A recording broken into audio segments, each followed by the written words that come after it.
What would happen if there was a full-scale nuclear war between Russia and the United States? Based on non-classified data, the aftermath might go something like this. When one side launches nuclear missiles, the other side detects them and fires back before impact.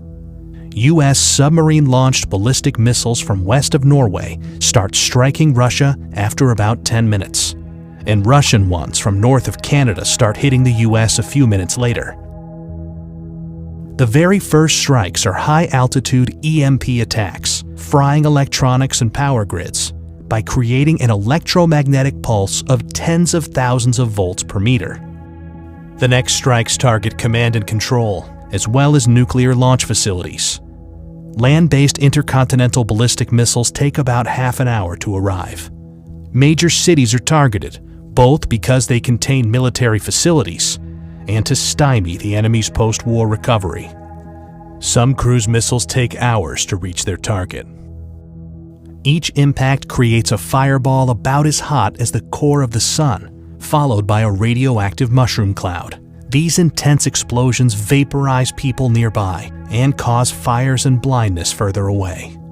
The fireball expansion then causes a blast wave that damages buildings, crushing nearby ones. The United Kingdom and France have nuclear capabilities and are obliged by NATO's Article 5 to defend the US. So Russia hits them too. Firestorms engulf many cities, where storm-level winds fan the flames, igniting anything that can burn, melting glass and some metals, and turning asphalt into flammable hot liquid. But the explosions, the electromagnetic pulse, and the radioactivity aren't the worst part. Nuclear winter is, caused by the black carbon smoke from the nuclear firestorms. The Hiroshima atomic bomb caused such a firestorm, but today's hydrogen bombs are much more powerful. A large city like Moscow, with almost 50 times more people, can create much more smoke.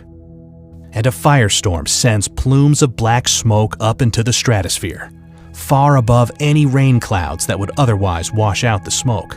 This black smoke gets heated by sunlight, lofting it like a hot air balloon for up to a decade. High-altitude jet streams are so fast that it takes only a few days for the smoke to spread across much of the northern hemisphere. In the meantime, Earth gets freezing cold, even during the summer, with farmland in Kansas cooling by about 20 degrees centigrade or 40 degrees Fahrenheit, and other regions cooling almost twice as much. A recent scientific paper estimates that over 5 billion people could starve to death, including around 99% of those in the United States, Europe, Russia, and China.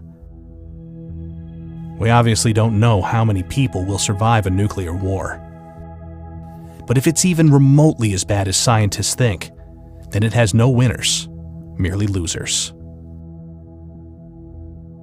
It's easy to feel powerless, but the good news is that there is something you can do to help.